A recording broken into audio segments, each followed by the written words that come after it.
Okay, but how does my hair look? It looks good. For those that don't listen on Spotify. And go to YouTube. Yeah. It looks good. I don't know. How's So mine? yeah, How's mine? I'm not a Spotify person at all. So I've been pushing the YouTube channel. Hmm. That's what I listen to. There's a couple of nerdy podcasters that I'll listen to, like on the YouTube platform, because that's what they do too. And I'm pretty sure you do the same thing. I've noticed you have a habit of having white noise in the background. Like Yeah, you like background stuff playing. I I do. It keeps me on a tempo. So me and my husband, we're very much like if it's a quiet house, it's a calm house. Yeah. And so Yeah. I think it's more so like if you have kids, if you're a person with kids, you're just used to the noise in the And the house rhythm. anyway. So when it's too quiet, that's when you know like what's wrong. It's too quiet. What's happening? No, I don't get panicked or anything like that when things are calm and hush. Yeah. It's fine. I can sit in quietness, but it's usually because I'm always so task oriented and busy. And it's interesting because both you and I, our work situations, I know, like you work from home. Hmm. Essentially have my own, I call it my cave of an Hmm. office. So I'm an IT guy, and very rarely will people actually come into my office. And not that it doesn't happen, but it's very rare that it does. And so it's Hmm. essentially just my own space. So much to the point that I literally decked it out the way I wanted to, and people always are like, "Whoa!" when they walk into my office because Yeah. it's like my own Yeah, sanctuary. feng shui, And feng shui, and the fing fong. and the music can literally blast because my Yeah. desk is so far away from the front door. I had to purchase a little bell, a doorbell for my office door that has a intercom system because I Yeah. could literally yell from my desk like, "Come in," Yeah. and they won't hear me. So yeah. Oh, okay. But music all day, every day, and it's blasting. I'll have to turn it down when I receive phone calls. I like music, Yeah. but I like other things too. Let us know down in the comments. What type of person are you? Do you listen to us primarily on YouTube? Do you listen to us on Spotify? I'm just not a Spotify person. I like anything.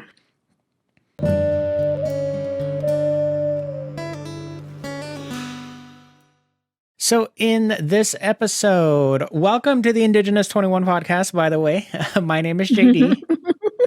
And my name is Dee Dee. On this podcast, we like to discuss modern Native narratives In the 21st century. And so, part of one of the things we wanted to bring about with both of our experiences actually is the fact of being on a rural reservation community, small community, and what types of, I guess you could say, creative outlets are more promoted within for the youth of that community. Because both of us, my background is that I was in the band. I played trumpet in middle school. And from there, my interest in music kind of like took off. But I only started playing other instruments once I left the reservation and came to the school down in, down in the city. My outlet of like, being an artist and taking up music, it was different as opposed to like being a sports kid, an athletic kid. What Well, your even then, experience I was. remember the band programs, music programs weren't that prominent. It Mhm. wasn't pushed. You didn't get a whole lot of interest. And not to say there weren't a lot of kids that weren't interested, there was. But as far as like, let's say, parent boosters Yeah, to help like support. fundraising and yeah. Yeah. Sports and They athletic had get all the hype. fundraisers. It was like, Yeah. they had burrito They get sales, all the they hype. had the sales at the games. Yeah, and when I was coming up, we didn't even have any performing arts programs like as when I was in high school. I remember having a drama class, but that didn't happen until my last year in high school. You just didn't have those opportunities. The only thing close that I could get to any kind of, and that's my realm. I'm huge on performing arts. I mean, I write too. I used to write, do a lot of creative writing, poetry. I have never been a fine arts kind of person. I can't draw, paint, or anything like that. I could never pick up the intricate, like your work. It's really, you come up with all these visions and all these concepts of visual arts, produce those very well. I don't have that kind of talent. Mine was always a performing arts kind of niche. Dancing, acting. I liked singing, but there was like no voice coach or anything that was available to me. In my younger years, in my elementary years, we would have these guest teachers, I guess, that would come in for programs like Gifted and Talented. But those would be short-lived sponsors or opportunities. Like, for example, a Taiwanese teacher came in and she taught us some Taiwanese dances, drumming, songs, things like that. So it was more of like a cultural exchange experience yeah, rather than an actual program. And then yeah, exactly. Then there was maybe like Christmas programs. Each class would get an opportunity to showcase some kind of Christmas program, from their own class. There's a good 8-year gap between us. And so what you went through in elementary versus what I went through in elementary, it was still pretty much the same with like the Christmas pageants that the schools would host. And every grade level had their own bit they would perform up on stage. And those were always fun. But they were. I remember also a lot of programs through the NAU, Northern Arizona University, based out of Flagstaff. So Hopi is like 2 hours away from there. But every now and then there would be like a performing arts troupe or something like that, either associated with the university or just some traveling group that came through the reservation and would do like shows.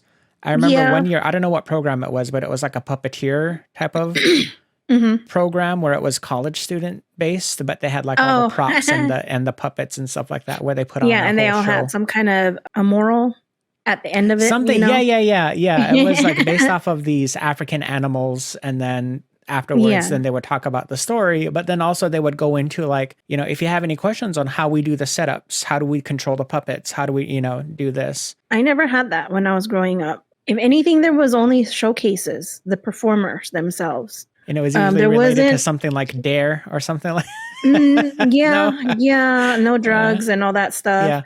No bullying, all that stuff. But there wasn't really any kind of opportunity for learning. Like showcasing the arts. They were just out. Yeah, they were mainly just out there. It was more like of an assembly type of setup where they were just there to showcase their talent or whatever, musicians and things like that. They would come out, magic shows, just different acts like that. But there was no opportunity for a class or a workshop. They tried this thing where they had different clubs. They had, I want to say, like basket making club and just all these different areas of interest that the teachers would sponsor to host. The one that I got into was a video club. One of the teachers, and he did this anyway with his own 6th grade class, every now and then allow the students a session of where we had to come up with different concepts, creative content, way before all of these platforms, with YouTube, TikTok, Instagram, where all these reels. This was actually back in the day where they had VHS, big old like shoulder. This was before Google, guys. Yeah, exactly. Before all that, where you had access to pretty much anything, right? To pick up. Camera recorder was one of those big old VHS ones where you put on your shoulder. He would let us decide what we wanted to do. And then he would let us come up with the script, and he would help us, I guess, kind of like storyboard the concept together. And he would just record it onto one VHS. But as far as like classes, like professional training, voice coaches, actors and stuff like that, it wasn't prominent. And for the most part, even the trend of that wasn't great among my peers.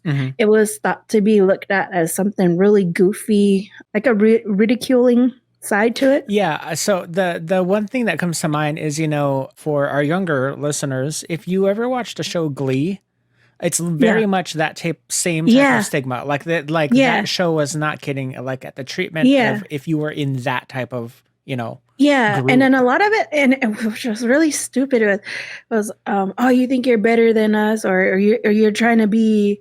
You're trying to be good. Show off. You're just trying to be look a Rachel good. Berry. And then I was like, well, because this is what I like to do. It's like you go out, you like to practice, and you like to be the best. That's you showing off. Yeah. Yeah, that's you showing off. So why can't I do it in my form? it was really hard to hone in on those things. But I was so fortunate because our parents were so supportive. I had a two-parent income household. Mhm. So there were opportunities that they were able to afford me. Our mother, she was able to she found this performing arts program during the summers, during my high school years, Idlewild Academy for Arts. And they would have a summer program every year. And they did have scholarships for Native American students. So she, just things like that, she was able to actively seek out those types of programs. And if it was free, she would sign me up, no questions asked. She wouldn't even ask me. She would just do it. And then she's like, you're going to be going here. Exposure. I'm like, oh, okay. Yeah. That's exactly what it was. She wanted to give me the exposure. Will also say too that although our parents, like, by no means was our family wealthy in the community aspect of our reservation upbringing, but we were still privileged in that we had two parents that had experienced what it was like to be off the reservation in their early adulthood lives. They met off the reservation. They did not meet out home, even though they were both from home. That's not where they met. They met off reservation in school. But both of them, our mother had attended school as a teen in upstate New York. She literally was, on the other side of the country. Our father attended Harvard for a semester, I believe. So it's like they were rich in experiences and at least going out there and seeing what the world had to offer. And so we were fortunate to they wanted to let us know, like, you're capable of going here. You can do this.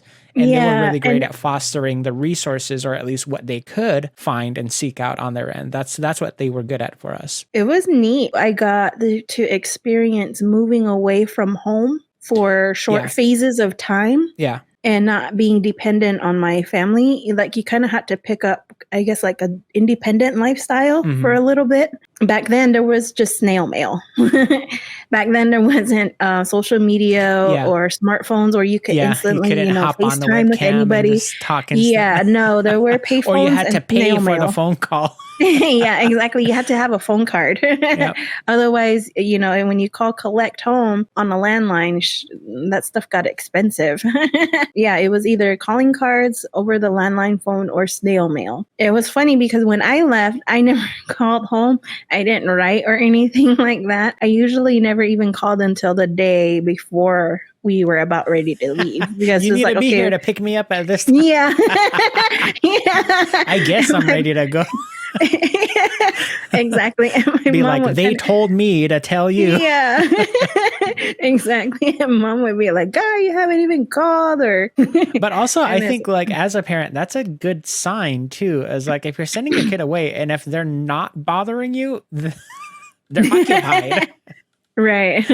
Exactly. And so I picked up some stuff here and there, was able to hone in on different crafts, song and dance, all that stuff, theater type of stuff, which I liked, but there were minimum criteria that you had to meet to attend those sessions. And you had to have like X amount of years of like training, like perfect. And I didn't have any of that. I was bummed out with that because I couldn't enroll into those classes, but I did go in with the creative writing and the poetry classes. So there was 2 weeks of poetry class and 2 weeks of the creative writing. Just being able to go for those interests, it really helped with my different concepts and stories that I could come up with and let my mind wander. But also being there on campus, it exposed me to these other types of artists. And all of them were different too, different types of musicians. There was chamber music, there was orchestra people there for professional dance like jazz, ballet, tap, those types of disciplines. And then every now and then they would have sessions for like a coffee house vibe where everybody shows up, they sign up for kind of like an open mic kind of thing. Be there with your guitar and sing a song that you wrote yourself. I got exposure to that. And when I saw 2 of them, I worked up the courage to sign up for the third one. I just did a dance. I made up a dance. It was just movement from what I knew. And, you get the encouragement. And then later on, maybe some of them, they give you constructive critiques. But for the most part, it's just like really encouraging. But that type of cultivation and culture encouragement, you couldn't get that on the reservation. It's different. not that it was barren of like, you not like a footloose experience where you can't dance. My experience, because that's when I was thrust into band, it was just first class on my schedule, and that was my very first class of seventh grade when I, transitioned out of the elementary schools into the junior high. Them bringing back and wanting to revamp their music program there at the high school, how I was able to, fiddle with the piano and the other instruments during my lunch period when I wanted to. Like, the instructor would let me in and I would just play the piano. He knew that was my interest. By the time I was a freshman, there was a composition program partnership, like an affiliate program that they did with a lot of the reservation schools on Navajo and Hopi. Yeah. And so they have annual Grand Canyon Music Festival. So what they did was they paired up several students from all of the reservation schools throughout Navajo County, and it was us composing our own pieces for a string quartet that would be performed at that music festival. I remember that. So I had, 2 years of experiencing that and, composing my own music and stuff like that. And so that was, something that help to foster my ambition into like, okay, maybe music is something that I want to get into. It was really fun, but at the same time too, you really did recognize the difference between like versus, the Hopi cross country team or the basketball teams or the football teams, and how they were there's not too many people so that much show by up. The community. They broadcasted a lot, like Res Ball is no joke. A lot of the radio stations would set up and would broadcast the basketball events. But even now too, what's big on TikTok is everybody going to the Res Ball games and just live streaming those basketball games. And Tuba, you see a lot, Yeah. But when it comes to the performing arts, I think that there are a lot of us, definitely, people listening who also feel that it's a different type of encouragement regarding the type of art that you produce. Because there's a big difference in our own home community when you are a traditional based artist. You're making katsina dolls, you're doing weaving, you're doing painting that with the traditional symbolisms and all of that. And a lot of, you're making your jewelries versus someone who wants to make modern contemporary stuff. But I remember you and I both reacting to a Facebook event that happened a couple years ago regarding the depiction of a traditional scene that does occur, but being represented in a more contemporary art style, in a and comic the controversy that sparked within the community. Yeah, that was poor thing. I felt really bad for the kind of response this young artist got. Yes, we revere Kachinas and all that. He just took his concept in a different medium style that they haven't done before. I hated the reaction that he got, the response that he got from our community. This young artist just chose to use a different style of depiction of Kachinas and what happens in the Kisonvi, in the plaza. It wasn't harmful, in my opinion. The storyline that he depicted was true to what happens in the plaza. I just hated how everybody jumped on and assumed that he was just being disrespectful. It was just a different style that people weren't used to. I don't know why we always tend to scold it before taking a step back and evaluating and giving at least benefit of the doubt, for our own people. I've seen so many other pictures, so many other paintings, drawings, even carvings, the clay sculptures, them depicting the same exact thing. Kachinas, where they're depicting misbehavior and mischief. And you have the disciplinarian side, intervening and all that and setting it straight. It's all depicted in paintings, carvings, and all of those other mediums. So why not this one? What's so wrong about this one? It could be argued the fact that it could reach, the younger audience. You know what I mean? Like the young people. The style that they consume. Like, yes, exactly. What was the main argument though in the comment section? Because I know you were going back and forth between Well, just that it was some guy. that it was It was you the and a big thing. guy that were going back and Yeah, forth. it was mainly the big thing was that it was disrespectful, and that's not how we were raised. And like, But how was it disrespectful though? Was there any backing to that? They just said it was disrespectful without explaining how it was disrespectful. It's just disrespectful. Well, a lot of it was well, everybody's just raised differently. That's not how I was raised. And it's so like, you're going into the detail of like, again, the depictions of families' own boundaries of the do's and don'ts of what we're supposed to do or not supposed to do. And again, I like how you say the benefit of the doubt is like, why are you, because it's different, why are you taking that as ill-intended by the person doing it? Like, why are you assuming the worst out of someone when they're coming from your own community? Exactly. And then poor thing, I mean, I think there's room for us to find a balance and being able to stay true and steadfast to those core moralities without really having to tear somebody down. Because at the end of it, this poor artist, young artist, he took it down. He apologized, which I really don't think he needed to. I don't know if he took it down, but I just... Regardless if we took it down, I think there's still sources out there. I mean, like anybody. What was sad to me is I really, really, really hope that didn't erase the foresight and the forethinking of his concept. I will say, the encouragement.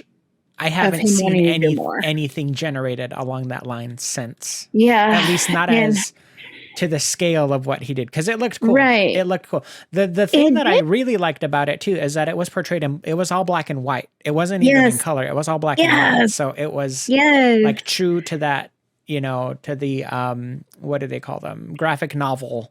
Yes, it could have been featured in a freaking newspaper. Remember how the newspapers used to have the funnies? The quality was there. It was all in black and white. It looked really awesome. It was really well. It was executed really well. Right, and I think that's when I say funnies, I think that was mainly the whole gripe of the situation for the opposition side is that we're making fun, or that he was making fun of it. It was being too lighthearted.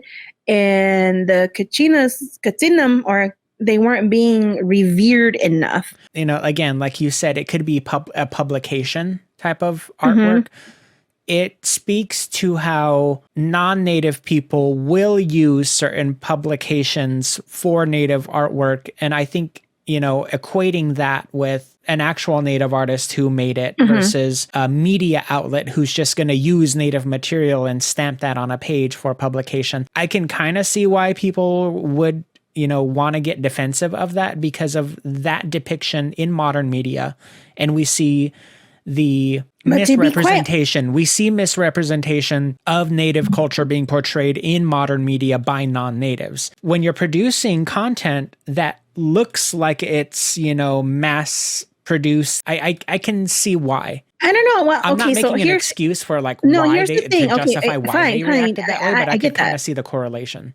No, I get that. And if that's the concern, my rebuttal would be the floodgates, the precedents for those have already been done from past artists. Because Kachina, like let's say depiction of Kachinam, they weren't, maybe there was carvings, but they weren't sold at modern showcase marketings. They weren't open to Pahan. It wasn't consumers. Collectibles, Yes. Yeah. So that you're saying that because those boundaries and those barriers were already broken. It was a precedent. They already set the precedent. The older generation has already done that. And this is just another evolution in a style, a new open style. Yeah, so going back to style, I will definitely argue that there is now a unique niche within the carving community of going back to, just natural minerals for painting with instead of using acrylic paints, where I could see in our history when carvers would start using acrylic paints at maybe how that would have been a no-no to certain traditions back in the day. Yeah. Like, why are you using these really bright, vivid colors when we don't use that? Exactly. And so, the adaptability, the new type of style, the new type of tools that you're using to achieve your art piece. And like you said, mentioned before about how that particular art piece being a catalyst of being taken advantage of outside media sources, that's been done too. We see Kachina dolls that aren't even Hopi made, you know, Being our own sold and tribal, being sold at all other these hippie different folk on their galleries, TikTok lives with supposedly. their dolls Yeah. in the background, they're not authentic, and Yeah. I And you want can like tell. I And you just want can to tell point it. which I'm ones like, they that's not are. real. That's not Or real. yeah, exactly. Or the artist work being shot and photographed and put into magazines that Yeah, aren't native owned or run. yeah. So it's being hypocritical, I guess. But they're So using that as I want to justification, say though, to why not?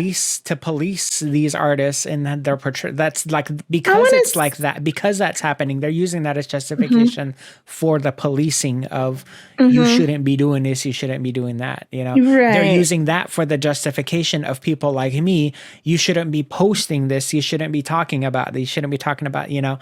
And I have Hmm. brought up, you know, like I said, the precedent has already been set. I say in one of my TikTok video uploads, like, there have been books that have been published from the early 1900s based off of interviews from your elders. Hmm. Your grandparents were the ones that leaked out all the secrets of our doings and everything. Like, it's out there. These publications are out there. You just have to go find them. There was a book that I saw that was published. Literally, it breaks down every single ceremonial aspect of what we do throughout the whole entire year. All the details are written down. This is what they use. This is how they. Wow. This is why. Like, that information is out there because And was people that from our written by past, a native community person members from from our our tribe? past, have allowed those interviews to take place and to. So it It was wasn't like me written by. making. It was me like making fun of you know, there's certain elders from certain villages who like to dictate and grandstand about that's not traditional, or a Hopi, you're supposed to behave this way. Yet at the same time, those same elders are the main ones doing the interviews for all these media Well, I productions think about Hopi and being so back seen on then. camera. So back then, I mean, there was a lot. All the publications and all that were from non-native or tribal members. They were all outside people. Nowadays, there's a push for us telling our own stories. Hence, that's part of the reason why the Indigenous 21 media, why we started this, because we wanted to tell our own stories from our own perspectives. We Rather were than having tired of outsiders come in and trying to come reinterpret in. our words. Yeah. Yes, Yeah. exactly. This young artist, the one that did the comic strip, you know, it's like, why not give, I guess, band behind him and safeguard him to where he's able to control that, his own pieces and his own voice, his own expression, how it gets shared. You know what I mean? I like that aspect that you just brought up. It's controlling other people's artwork. And as an artist, you do not grant anybody the right to control how you wish to portray your creativity. You do not give anybody that right. It is your voice. Your creativity is from your own work. Again, we're talking about a person who, and this was several years ago, you know, so he's hopefully matured. But back then, having those adults really take advantage of his youth in terms of trying to control him, to me, that's also a big, you know, wrong on their end, is to control this young person's freedom of expression. The intent for whoever was doing that, the elders being behind that was in opposition, I totally get their side. Yes, it's all in. They're basically, I guess, Jeffsy is the word they're going to use. They're going to always pull out Jeffsy. They're wanting to save his soul, basically, and which is fine, but I think the tactic could have been different. That whole part could have been executed differently. He didn't need this poor guy didn't need to be blasted, you know, in a negative way that he was. If anything, if you are an adult, an elder, or somebody in the community leadership within your family leadership and all that stuff, if you truly have those concerns, yes, you don't publicly do that. You instead have a one-on-one, reach out one-on-one and have those conversations one-on-one and give those lessons one-on-one. Instead, at least that's the way I've seen. Yeah. Instead, it was people who reposted it onto their own pages and then started blasting for their audience to see, and in a traditional sense, if you're gonna talk about gyatso in a traditional sense, it is what you said. It's pulling them aside, not in front of everybody, and just having that conversation with them. Yeah, with him and his parents or whoever his guardianship is going to be, just so that everybody is in. I don't think the kid was that young. I think he was like only 19 still. Well, either way, still the parents' guardian. Grown-ass man. It doesn't matter. You keep saying that, but it doesn't matter because the collective, the collective still has an investment in how that person grows up, what kind of person they end up growing up to be. That's indigenous culture. A creative person is what that was, and they were stomping on that. That's he had such creativity, and they were like, nope, I would suggest if he's listening right now and he knows who he is, try it again. Do it again. Do it. Publish it again. Yeah, that would Push be my encouragement. Exactly. Exactly. Just do it again. Try it again. If you have to put a disclaimer, you can put a disclaimer before any of your work and all that stuff. Just know you're going to get that. So as the artist, as the creative visual artist that I am, the art is going to speak for itself, and it did its job there. It did its by having such a public response from the community. It did its job. You as a creator, you did your job. Disclaimers, screw that. You do not have other people do not have the right to be forewarned about your creativity. If they want to consume it, they will consume it. If they don't like it, you don't have to keep consuming it. The disclaimer aspect, no, you shouldn't have to do that. You should not have to do that. You shouldn't have to, but it all depends on what your style is as a person. It's up to you if you want to put it in or not. If you feel you don't need to, then you don't need to. But just know that either way with any kind of content, any way that anybody puts out there, and this is to any creative person, when you put it out on a public platform, that those are the risks that you're taking, is you're running the risk of getting both not only the praise, but also the backlash. And it just depends on how you handle that and how you choose to engage in that or disengage in that. And it's really, but again, as speaking as creative persons, it's like art is open to interpretation. And yes, you have to be open to very many different perceptions and aspects of how people are going to perceive and criticize your work. In all honesty, your own artwork is for yourself.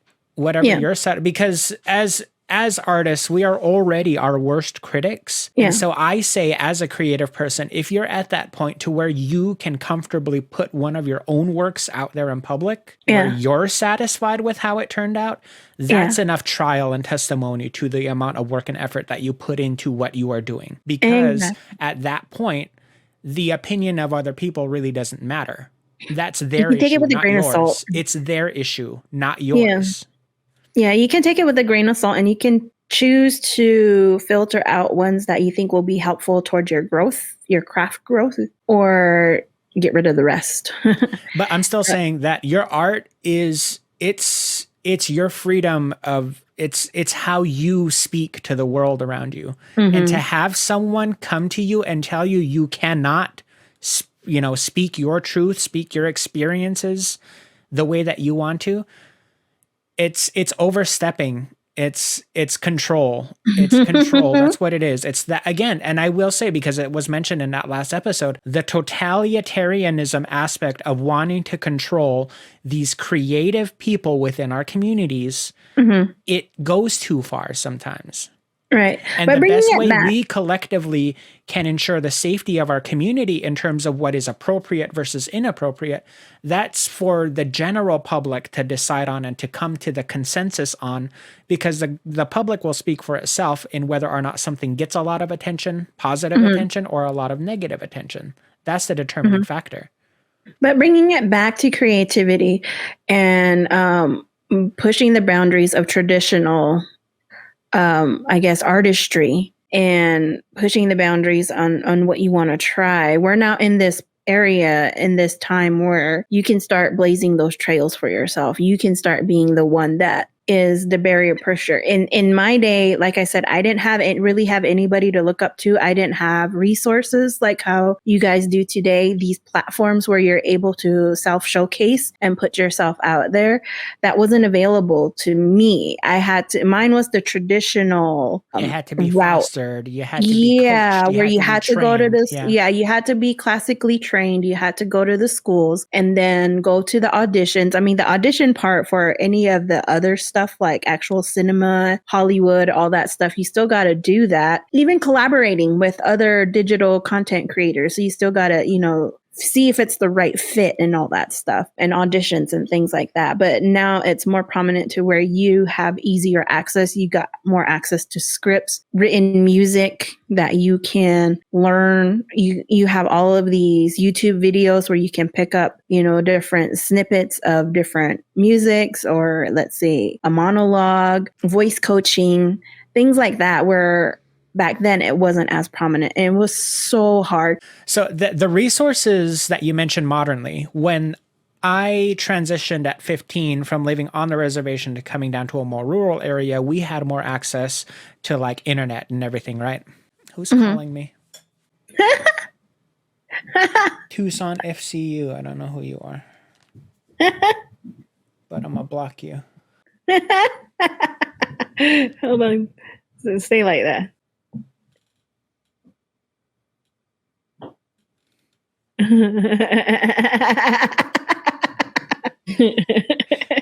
Trying to make a record down here. Trying to sing a song down here. Otis Williams and the Distance. We'll keep this in. If you know what we're referencing, give us now you have to follow us. That was funny. But the resources that you mentioned, so when I moved, when I was 15 down here to Tucson, we had internet access. We had Wi-Fi, right? Mm-hmm. If you look up my handle, Samit Vaya, on YouTube, just at Samit Vaya, you'll come across my music YouTube channel that I started first before my general YouTube channel. And I self-taught how to play the piano. It was all self-taught. I never received a lesson other than my music instructor when I moved and going to school down here. But because of my visual impairment, I really can't read music as effectively. So everything that I learn music is by ear and by memory. I use my memory a lot to learn new music pieces. And so when I learned how to play the piano, it was because of YouTube tutorials. Obviously, I was able to start my YouTube vlog channel. And then from there, it grew to, what it has been over the years. You've seen me. Yeah. You've taken me to this place and to that. Like I've spoken here, I've spoken there. You've taken me. And it was because of what I was able to produce and foster on my own just by the modern resource of the internet and being able to have that as my creative outlet. Yeah. That experience versus your experience, was it hard for you seeing? Yeah, it was not jealousy, but envious. Yeah. I can get that. It's different because it was just by the timing, time, right? By the yes, exactly. I'm sorry. Yeah. That sucks. I'm just kidding. No, it's true because during my formative years, I grew up on the reservation, limited access. Everything was pretty much analog at that time. Everything. Getting access to, like you said, sheet music, getting actual trained, classical trained on any kind of medium, dance, singing, acting, voice, all that stuff. I didn't have any of that. I really, on the full perspective, like I said, there were pockets here and there, but on the full grand perspective, I didn't have any of that. Whereas you in your formative years, you grew up off the reservation. All of the platforms started blowing up. Yeah. Yes.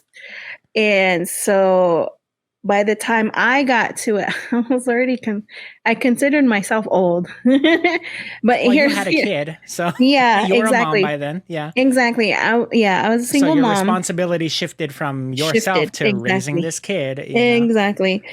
So I tried here and there. I've done like a weight loss journey vlogs. I've done couple of things here and there, but it didn't really stick, mainly because I was so focused on my daily duties, my regular duties as a mom, as a single mom, and I was on that career grind, just trying to get myself not reliant on government assistance and all that stuff. I'm very much accountable for any decisions and anything that comes about. I take full responsibility, and I will go hard on meeting expectations to making sure that I'm taken care of. And then my son, I put myself in the back, and he was always to the front of everything, every decision that I did. Yeah, it is envious because you did develop all of that. But, I lived vicariously through you too at the same time, because being able to take you to VidCon and see all the possibilities, that was a spurt of inspiration. And that's why now and then you would see me, do content creation every now and then. And it was all because of you and the world that you exposed me to, that I was just able to be exposed to from you. What about the conferences that you would take? Yes. Sometimes? Because those are more, collaborative, investing in the future type events, of like education based, not just social forums. Yes, it was the business side of it, was which a purpose to those. I am not only am I good with the creative part, at least production, choreography, and all that stuff, staging. I'm good with business stuff, the planning, structure. Structure. It all made sense to me, but I just wasn't. I felt like I was too old. Or no. I definitely get it, because so I mentioned the music on how I was able to, teach myself how to play piano. Like literally, if you check out that YouTube channel, I'll see if I can link it down in the description for you guys. All those piano pieces that you hear me play, I either learned by ear, I figured it out myself, or it was just by watching a tutorial over and over again and figuring out how to play this song, that song. The other part of it too was with me making my channels and creating my content. It was also learning the aspects of, okay, how does social media work? How does, branding, creating your brand, but also like the editing aspect. Like I had to basically source from the communities that I fostered on those online spaces. It's the creative minds that understand you, that get you, you make those and foster those connections with other people. Back in the day, I know that we do a lot of stitches right now on the TikTok platform, but back in the day when, old school YouTube 10 years ago, it was video responses. Somebody made a video and it was always a video or a video response is what you uploaded. And you said that like, this is in response to so-and-so's videos and what they said this, and then you just contributed to that discussion.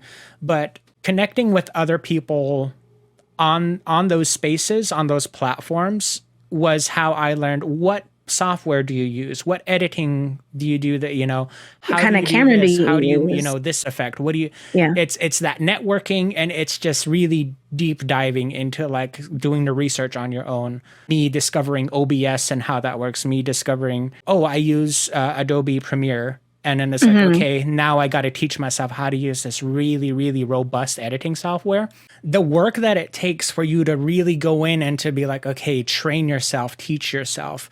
And then on top of that, you're still recording and making and editing the content. It's a lot of work. And I don't know what it was like for you when I started doing all of that. Like, because I would stay on my computer for hours in the evenings and stuff like that. And I know it was like late in the nights when everybody was sleeping, but like, what did you guys think of me constantly like working? Like, could you tell? It was fun. No, I didn't mind it at all. I mean, but could you tell when I was like working on something and then it's like, it just disappeared into my room. The clickety clicks.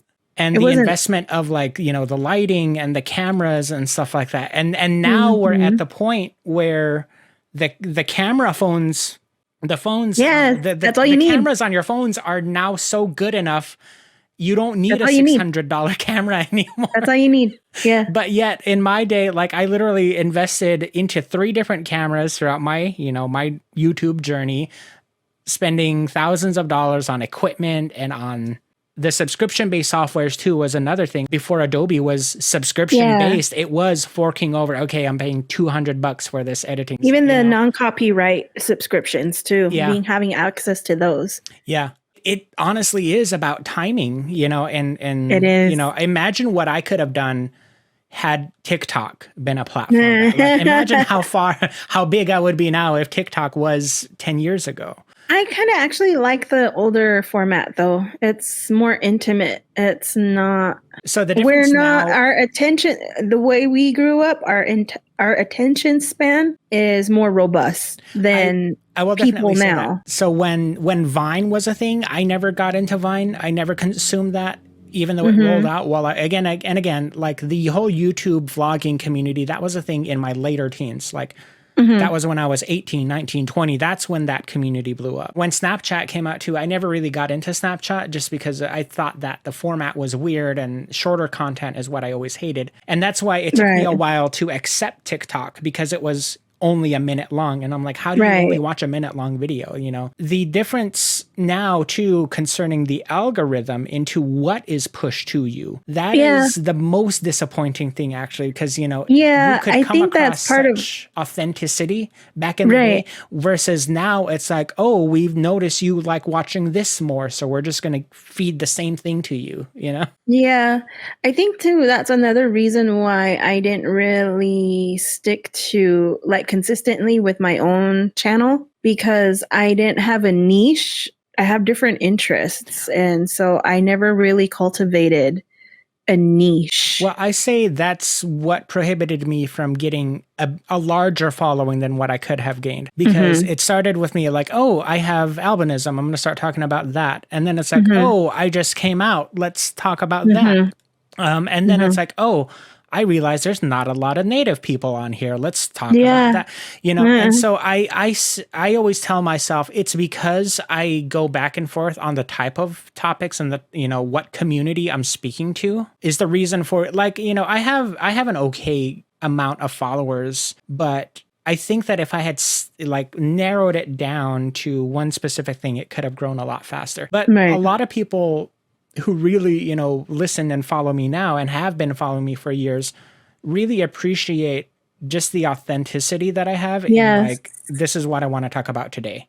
I know I did this last week, but this week we're going to do, you know.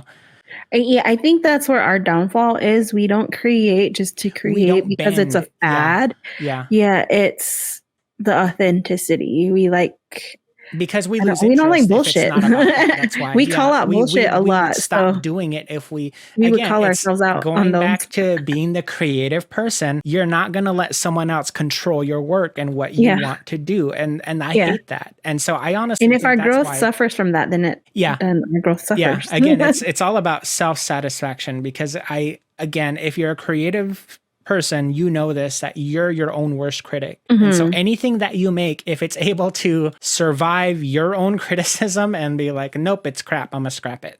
If it's your own insecurity, your own judgment, you know, it's good enough to put out there. Yeah, exactly. So I think that we're gonna go ahead and wrap it up. There were some things that I know we just want to expand further on, but I think it's a good idea to save those for future episodes, because we can talk all day about this again. As two creative people and our own experiences, our own journeys, we know where things can be improved in terms of our Indigenous community supporting our Indigenous artists in the modern world. So we're going to close this episode for now. I hope that you guys took away something from this. And if you have any of your own experiences you would like to share with us down in the comments, we would love to hear them. And be sure to follow us on our social medias. Also, if you're listening on Spotify, you may see us on camera, in person, on the YouTube channel. You can just follow us at Indigenous21 Media on YouTube. Look for our star logo and engage with us. We love the engagement. And with that, we're going to go ahead and say goodbye for now. Thank you for listening. My name is JD. My name is Dee. And take care, and we'll see you guys in the next episode. Bye.